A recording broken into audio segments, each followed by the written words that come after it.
Today's movie news headlines includes Venom 2 has its first trailer out, and we're going to talk about the reactions and reviews of that trailer.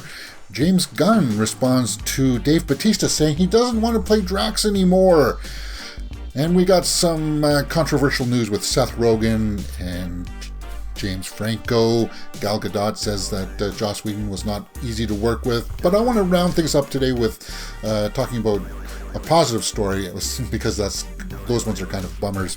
And Tom Cruise talking about some of the Mission Impossible stunts. Now, all of these stories can be found in the time cards, guys. All these movie news stories will be set there for you to link there on the time bar on YouTube. You're watching Mirror Domain's Movie News, your place for entertainment headlines. So let's begin with that Venom trailer. Venom, Let There Be Carnage. The release date is being slated as September 24th, 2021. The Venom Let There Be Carnage cast includes Tom Hardy, Michelle Williams, Stephen Graham, and Woody Harrelson as Carnage. It's being directed by Andy Serkis, the guy who played Gollum and Ulysses Claw in Black Panther. And he, of course, he was Caesar in all of the Apes movies. You guys will recognize him. He's a very recognizable face. But the trailer came out today. I'm not going to do the reaction to it here in this video, because I do that separately so that when that one gets copyrighted, this video won't get copyrighted. And that's pretty much all people want to watch is the reaction, and then they'll close off that video. But if you want me to talk about it more, that's exactly what I'm going to do right now. I liked the trailer. I liked it a lot. I thought it was a nice little welcoming back with him in the kitchen. You got to see the relationship between Venom and Eddie. And it was just kind of like, oh yeah, that's what this was like. That's what the flavor of the first one was. Now, I read in the comments section that some people were like, I don't know if I like that. If you're going to go full... Like, there's a certain amount of comic book people that want Venom to be serious and dark in tone. But you know what, guys? I do remember the first Venom having that levity to it, where he's having that cheeky, off-the-cuff inner monologue with Venom. And I think that's what stood out. And if they're going with that, it's okay. It was getting up there, though, with that... oh, well, maybe that's a little too much. And maybe that'll be the case for some people. As I saw in the comments for some of these videos that released the trailer today, some people were saying, well, yeah, that they really like the relationship between Eddie and Venom, the way that Venom and Mrs. Chen were talking to each other. Are you going to save me today? And are you going to eat me? No, you can't eat her.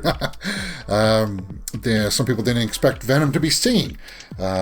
So that's how I think most people are really liking it. I'm glad that they fixed Woody Harrelson's hair.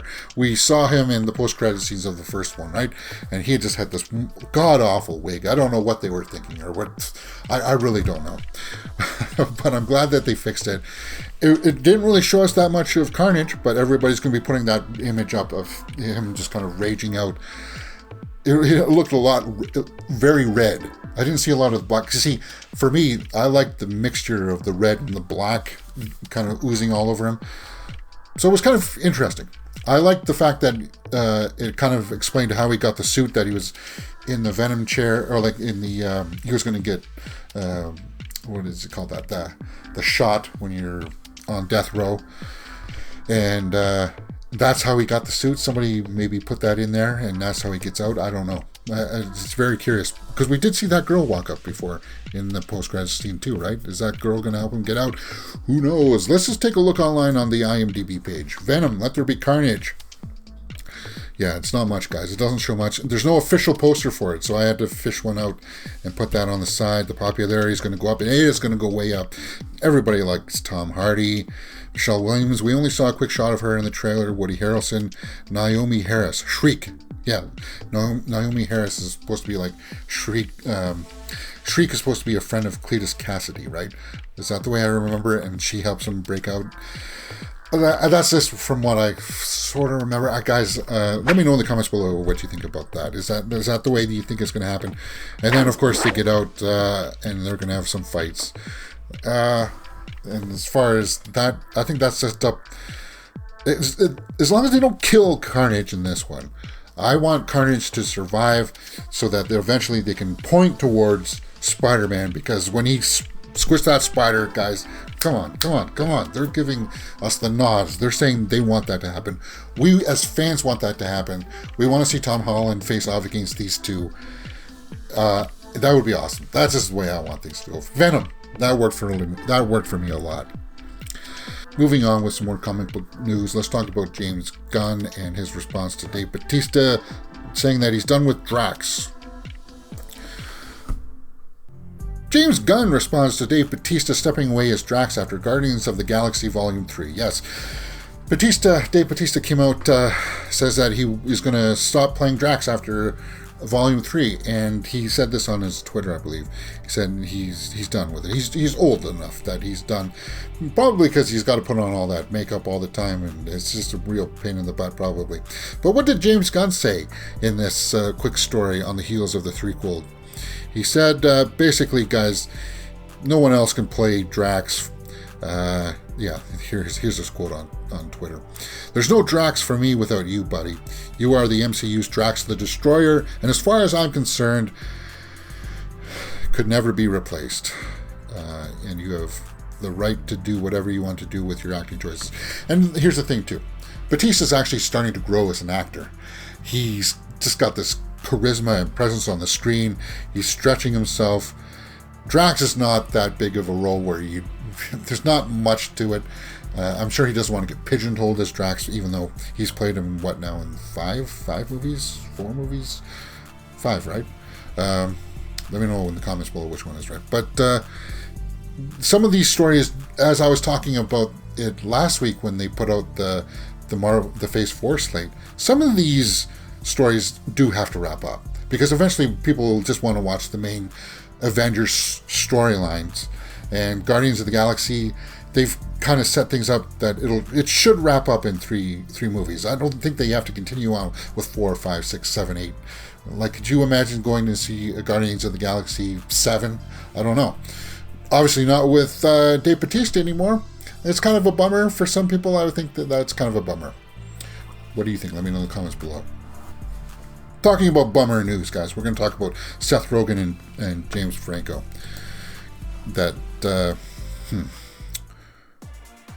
Seth Rogen will no longer work with James Franco due to allegations. Guys, I don't like to address this kind of stuff a lot, but something needs to be said.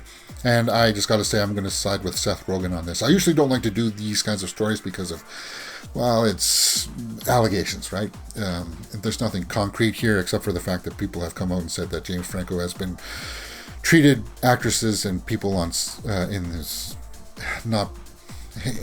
abusive situations. Let's just say that.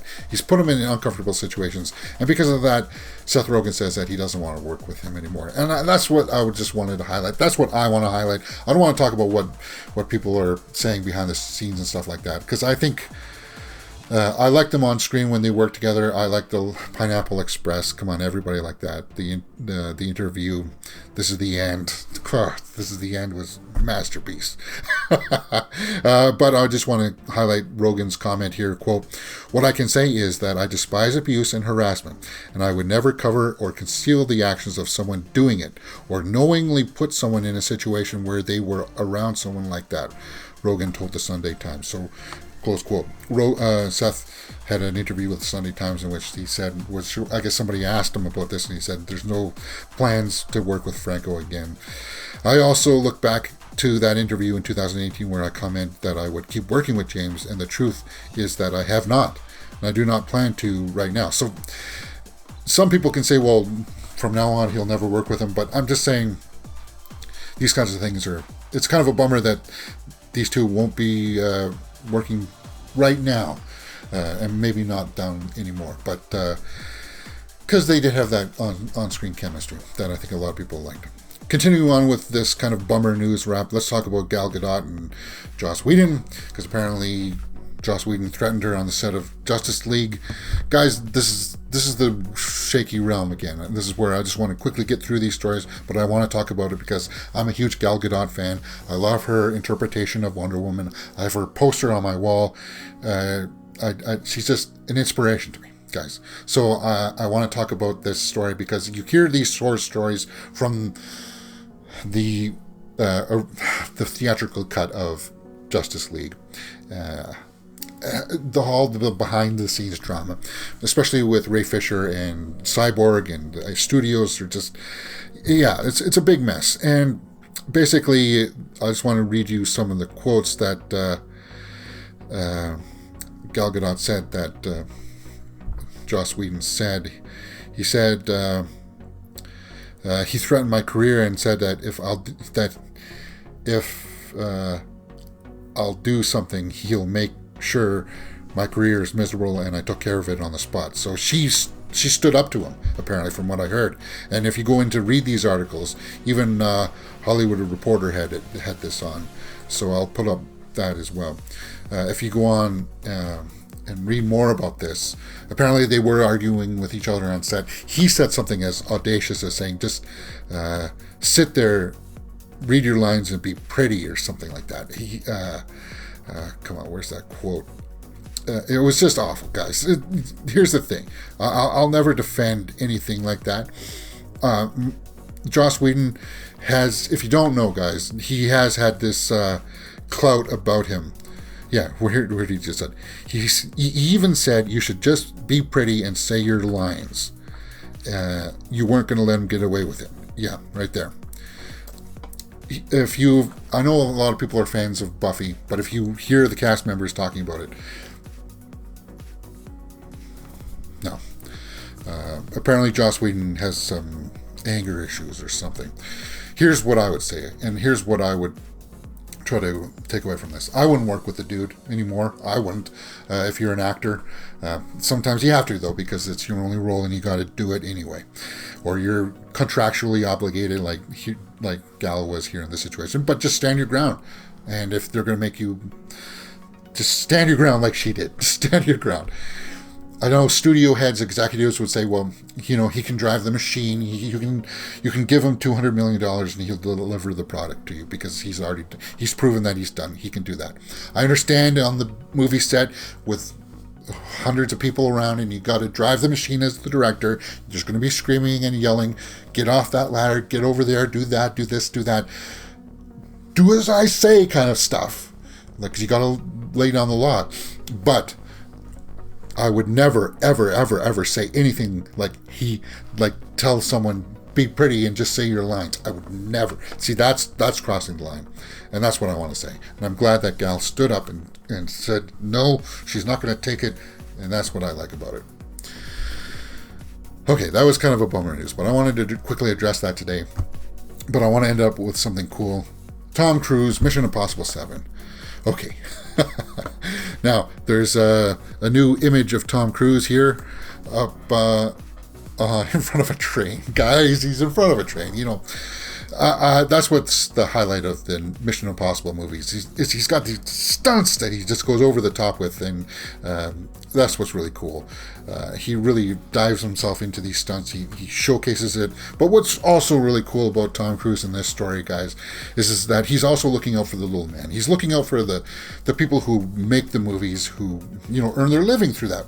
And if you read these stories, both on Movie Web and Entertainment Weekly is going to have a big spread about this, that basically with Mission Impossible 7 halting Empire, it wasn't? Yeah, Empire. He was championing, let's get back to work. Let's get these people jobs so they can earn a living. And I think that's cool. Say what you will about Tom Cruise in his personal life, all of his involvement with Scientology. I don't pay attention to that much kind of stuff because he hasn't really done anything to hurt anybody from what I understand with that stuff. So hey man, you do what you want to do in your personal life, and his work, his professional life he seems like a stand-up dude. He always gives his 100% going into roles. And from what I'm reading here, he really wanted to get people back to work and help people out during this COVID situation. He wanted to do it well. He said in a quote here, I've produced 30 to 40 movies. I'm responsible for thousands, if not tens of thousands of jobs. All my friends in the industry, people that are in distribution, and my crew were like, what are we going to do? I could lose my house. So I told the studio, I told the industry, we're going back. We're going to get back to work. We're going to get to start shooting this summer, and we're going to figure out how to do it safely. And that's why when you heard that clip, there was a clip of him freaking out on some people on the set, because that's why he's taking it seriously. He's looking out for them. He's saying, guys, if you mess up and break the protocols, then all of our jobs will be in jeopardy. So I actually respect Tom Cruise because of this story. And Mission Impossible 7, I'm looking forward to it because the stunts are crazy. He's got the train stunt here he's working on. We saw that stunt behind the scenes of him on a motorcycle driving off a cliff, and then, wow. I can't wait for this teaser. It was supposed to come out this year and then Maverick at the same time, but this one got pushed back, right? This one got pushed back to next year. But I felt like that was a cool story to end off with, because after those last two stories, I just wanted to end it off on a high note. That's the way that the movie news has been today for Monday, May 10th, 2021. What did you think about some of these headlines? Let me know in the comments below. Yeah, and we'll have to wait to see what tomorrow brings for the movie news stream.